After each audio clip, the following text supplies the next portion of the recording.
You know that feeling, right? That feeling of being totally overwhelmed, stressed out by stuff that's completely out of your hands. It's like a modern epidemic. But what is the answer isn't some new app, but an ancient operating system for your mind. Well, today, we're cracking open an emperor's personal guide to mental clarity. All right, so here's our training plan for the mind. First up, we're going to meet our very surprising guide. Then we're diving into 5 powerful lessons. We'll start with how to train your perception and get a handle on your emotions. After that, we'll learn to find your real power, act with virtue. And finally, how to see the whole big picture. So, our guy is Marcus Aurelius. And for a second, I want you to forget the marble statues. Just picture this: the most powerful man in the world, leading the entire Roman Empire through wars, plagues, and just immense pressure. See, he wasn't just some ruler, he was a practitioner.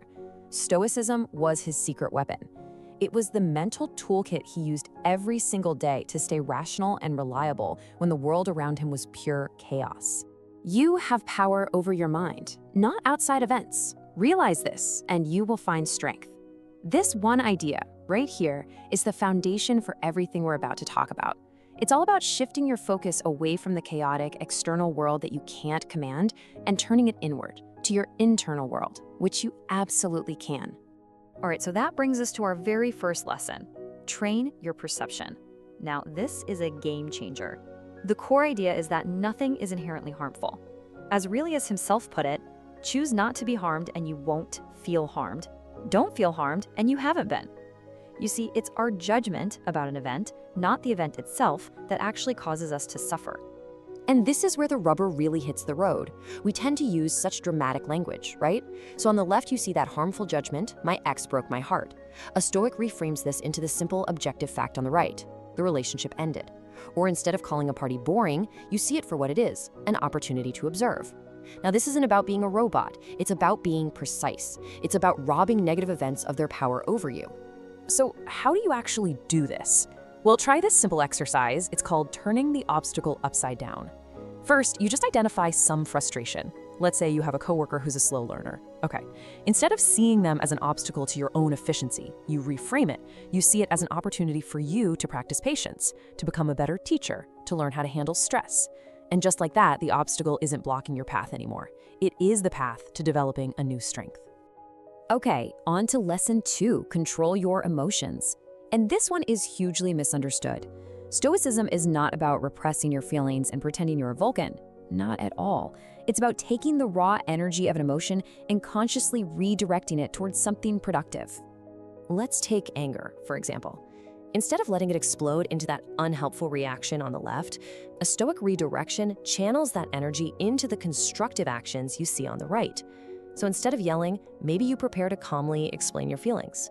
Or maybe you channel that physical energy into a workout, or the mental energy into journaling. The point is, you acknowledge the feeling, but you choose a productive response.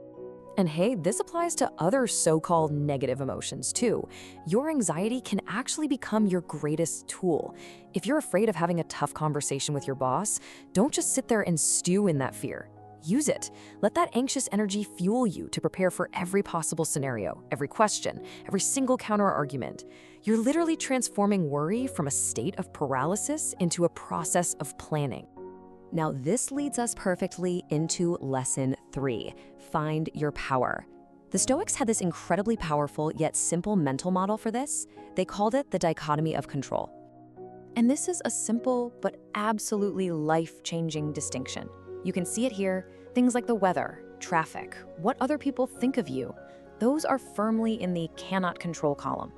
Wasting any energy there is just pointless. Your real power lies in the other column, what you can control, how you dress for the weather, what time you leave for work, and most importantly, your own actions and responses. That's where you focus all your energy. This radical acceptance of the uncontrollable actually has a name: amor fati. It translates to a love of fate. It's the practice of not just tolerating what happens, but actually embracing it as necessary. Let's say you didn't get a job you really wanted. Well, you can either learn from your mistakes, which are in your control, or you accept that there were external factors you couldn't influence. Either way, you embrace it and you move forward. So, with all this internal work going on, how do we guide our actions in the outside world? That brings us to lesson 4, act with virtue. You can think of the virtues as your internal moral compass. They're a reliable guide for what to do when life gets messy and completely unpredictable. The Stoics really centered their whole ethical system on 4 main virtues. Wisdom, so you can see things clearly. Justice, so you can act fairly. Courage, so you can do what's right. And temperance, or moderation, to maintain balance. And together, these 4 pillars give you a really powerful framework for living a good, rational life. And here's how they all work together as a system. It's like this. Wisdom is what helps you see the right path, to know what's truly good or bad. Justice is about walking that path fairly, treating others and yourself correctly. Courage is what gives you the oomph to take that first step, especially when it's scary. And temperance? That's the discipline that keeps you from straying off the path for some quick, short-term satisfaction. All right, and that brings us to our final lesson, which, honestly, it ties everything together so perfectly. See the big picture. When we're stuck right in the middle of a problem, our perspective narrows down to almost nothing. This lesson is all about learning how to mentally zoom out. So for instance, think about when you're facing a tough career decision. It can feel like you only have 2 choices, right? Stay at your current job or take this new one, and you feel completely stuck. But are those really your only options? Well, when you take that bird's eye view, you start to ask bigger questions. You ask, what am I forgetting or missing here? Have you considered moving to a different field entirely, starting a side hustle, focusing on a hobby that just brings you joy? Suddenly, the whole world of possibilities just cracks wide open. And a huge part of zooming out is learning to escape the trap of your own biases. You have to force yourself to ask, how could someone else's perspective on this be different from mine? Just considering other viewpoints helps you see the entire situation with so much more clarity, free from your own emotional baggage. And that brings us right back to this essential Stoic idea, a perfect summary of everything we've talked about.